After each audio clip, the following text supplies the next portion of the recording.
So you would think, okay, done with symmetry, what's the big deal? No, work only begins and there is much to do. So why? So what we learned from linear theory, because we're so lucky when we're looking at eigenvectors evolution operator, there was a linear operator that had linear vectors. We learned that when we have a flip symmetry, we should be making things symmetric and antisymmetric. Because on the flip symmetry, we could take a function and add to it a value for x flipped, that's called symmetric, and then we could take a function, subtract from it its value for symmetry flipped, that's called antisymmetric function, part of the function. And under linear dynamics, they remain separate. So that's great, but this is nonlinear dynamics. So what do reflections do? On the level of linear dynamics, of linear states analysis, they form a little dihedral group called D1, which consists of two elements, E and the reflection. And this is obviously a subgroup of the symmetry of problem, which is O2. Symmetry of the problem, when you include reflections. Without reflections, it's a special orthogonal group, but with reflections, it's orthogonal group. Determinant of transformation can be -1 because of these reflections. So let's, before we'll define a space, so let U, chalkboard double line here, be the space of functions U, which is square integrable. It means if I square it, I add it on the interval, I get a finite answer. And this turns out not to be so arbitrary, because I'll show you that these U squares integrate, they have to do with the energy of this problem. So that actually has a physical logic to it.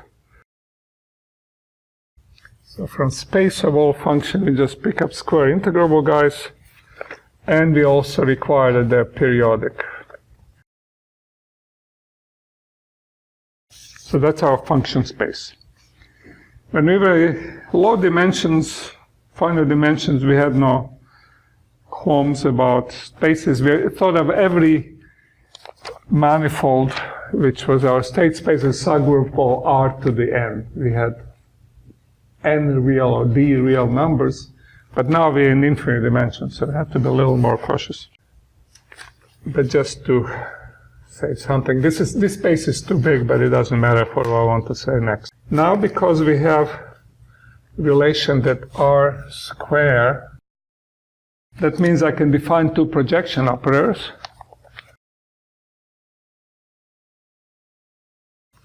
Plus minus, and they have property that either one, and if I try to first symmetrize, let's say, and then anti-symmetrize, that will give me 0, because anti-symmetric part of symmetric function is 0.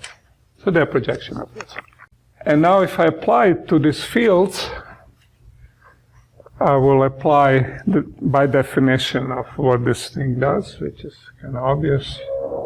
This guy sends u of x into minus u of minus x. There's nothing to this.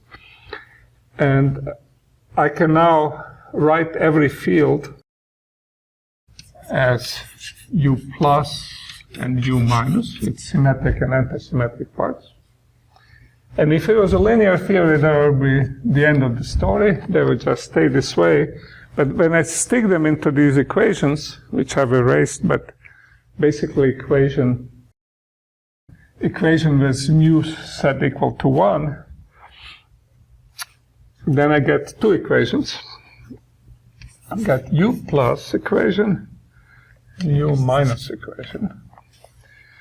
So time derivative of symmetric and antisymmetric parts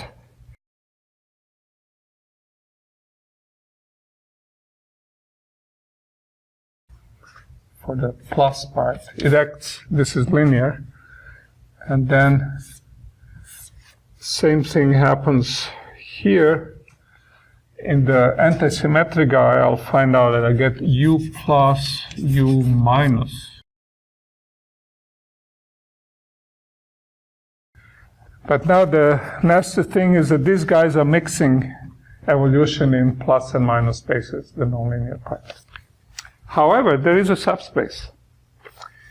If I set U minus equal to 0, so the thing obtained by antisymmetrizing, applying antisymmetrization operator. So if I set this 0 at time equals 0, then I'll find out that it decouples, and there is an equation that says that in this subspace, which I label with pluses, I only depend on where my pluses were before. And now that's a big deal. You might have not appreciated it before, but now it's quite impressive. It says there is a flow-invariant subspace. So there are functions which are invariant and applying this projection over P plus that stay in this subspace for all times. Now, when I told you about flow-invariant subspace in low dimensions, you're not impressed. So, for example, for Lorentz, I showed you that z-axis in Lorentz is flow-invariant. So if you start on z-axis, you stay in it, and it's very boring. It just went to the fixed point, which was attracted. That was it. There was no dynamics in that space. This is infinite dimensional space. But this has lots of dynamics. This invariant subspace is not child's play. So that means that we can define a subspace, so U plus subspace, of functions which are L2 on this interval periodic and invariant under projection operator, application of the projection operator, the one called plus here, such that they satisfy this thing. Now, unfortunately, when you look at this functions are actually antisymmetric because, you know, ux went to the minus x. So this plus and minus is a little bit confused, but that's what it is. It's an invariant subspace.